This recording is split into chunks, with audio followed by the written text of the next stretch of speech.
Assalamualaikum warahmatullahi wabarakatuh. Perkenalkan, nama saya Dini Diani Afriliani dari kelas 9A. Kali ini saya akan mempresentasikan bab 5, yaitu tentang Wali Songo dalam dakwah Islam di Indonesia. Wali Songo itu apa ya? Simak penjelasan berikut. Wali Songo merupakan tokoh Islam yang dihormati di Indonesia, khususnya di Pulau Jawa, karena peran historis mereka dalam penyebaran agama Islam di Indonesia. Setiap anggota Wali Songo saling dikaitkan dengan gelar Sunan. Dalam bahasa Jawa, konteks ini berarti terhormat.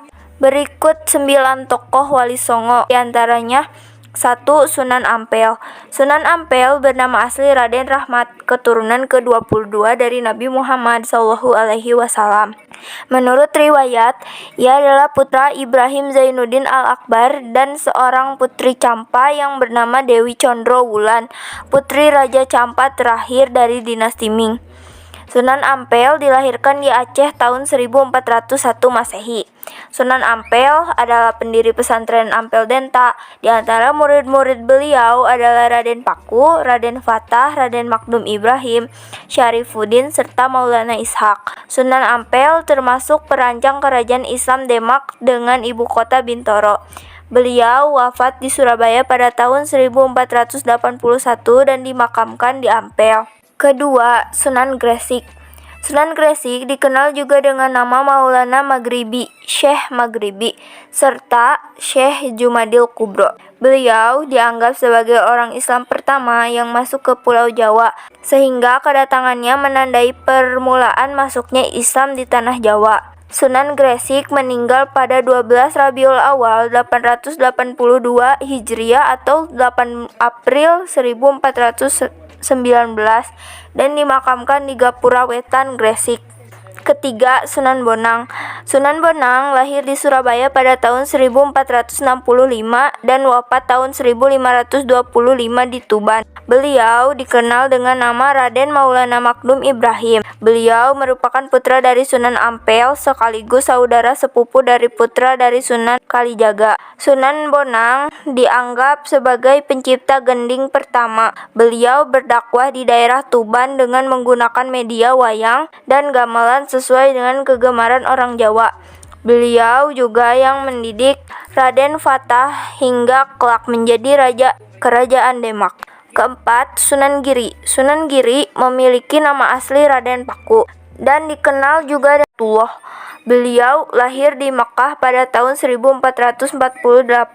Beliau merupakan cucu Prabu Siliwangi atau Raja Kerajaan Pajajaran. Beliau berdakwah mengajarkan agama Islam di daerah Cirebon, Majalengka, Kuningan, Kawali, Sunda Kelapa, serta Banten. Era Wali Songo adalah era berakhirnya dominasi Hindu-Buddha dalam budaya Nusantara untuk digantikan dengan kebudayaan Islam. Mereka adalah simbol penyebaran Islam di Indonesia. Peranan mereka sangat besar dalam mendirikan kerajaan Islam di Jawa. Jadi kesimpulan dari bab 5 ini atau kesimpulan tentang Wali Songo di sini yaitu Wali Songo sangat berperan besar dalam proses Islamisasi di tanah Jawa. Wali Songo banyak menggunakan metode untuk berdakwah di kala itu dan terbukti Islam dapat diterima oleh sebagian besar masyarakat Jawa. Islam yang dibawa oleh Wali Songo tidak melepaskan budaya Jawa melainkan berakulturasi dan menjadikan Islam semakin diminati oleh masyarakat Jawa.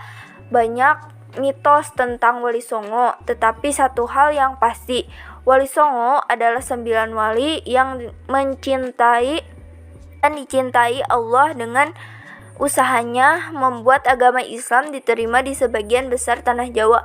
Sekian presentasi dari saya. Assalamualaikum warahmatullahi wabarakatuh. Kenal juga dengan nama Raden Ainul Yakin. Beliau merupakan putra Maulana Ishaq. Beliau berdakwah di daerah Giri dan sekitarnya, serta banyak mengirimkan para dai ke luar Jawa seperti Madura, Bawean, Kangean, Ternate, dan Tidore. Sunan Giri adalah pencipta permainan anak bernuansa religius seperti jelungan, gendi ferit, jor gula, cublak-cublak sueng, dan lir-ilir. Beliau wafat pada tahun 1506 dan dimakamkan di daerah Giri, Gresik. Kelima, Sunan Derajat. Sunan Derajat lahir di Ampel, Surabaya pada tahun 1407 dengan nama asli Raden Qasim atau Syarifuddin. Beliau juga termasuk salah satu putra Sunan Ampel. Tembang Jawa Pangkur diciptakan Sunan Derajat sebagai media dakwah. Beliau wafat pada pertengahan abad ke-16 dan dimakamkan di Sedayu, Gresik. Keenam, Sunan Kalijaga. Sunan Kalijaga memiliki nama asli Raden Masyahid. Ayahnya adalah Raden Sahur Tumenggung Wilwatikta yang menjadi Bupati Tuban, sedangkan ibunya bernama Nawangrum. Nama Kalijaga dalam satu versi berasal dari bahasa Arab dari kata Qadijaka, atau pemimpin yang menegakkan kebersihan dan kesucian. Tetapi pendengaran orang Jawa adalah Kalijaga. Sunan Kalijaga dianggap sangat berjasa dalam mengembangkan seni wayang purwa atau wayang kulit serta gamelan yang dipergunakan sebagai media dakwah Islam. Selain itu, beliau juga mengembangkan seni suara, ukir, busana, pahat, serta kesastraan. Ketujuh, Sunan Kudus. Lahir dengan nama Ja'far Shadiq, beliau memiliki silsilah yang bersambung sampai ke Nabi Muhammad SAW. Sunan Kudus berdakwah di daerah Kudus dan sekitarnya. Beliau termasuk seorang ulama yang menguasai berbagai disiplin ilmu seperti fikih, usul fikih, tauhid, hadis, tafsir, dan logika.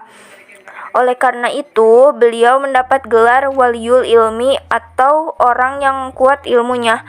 Sunan Kudus juga menciptakan gending Mas Kumambang dan Mijil. Kedelapan, Sunan Muria. Sunan Muria lahir dengan nama asli Raden Umar Said atau Raden Prawoto.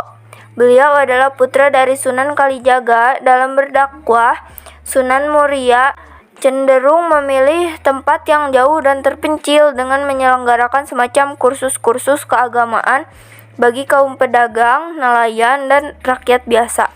Kesembilan, Sunan Gunung Jati. Sunan Gunung Jati memiliki nama asli Raden Syarif Hidayat.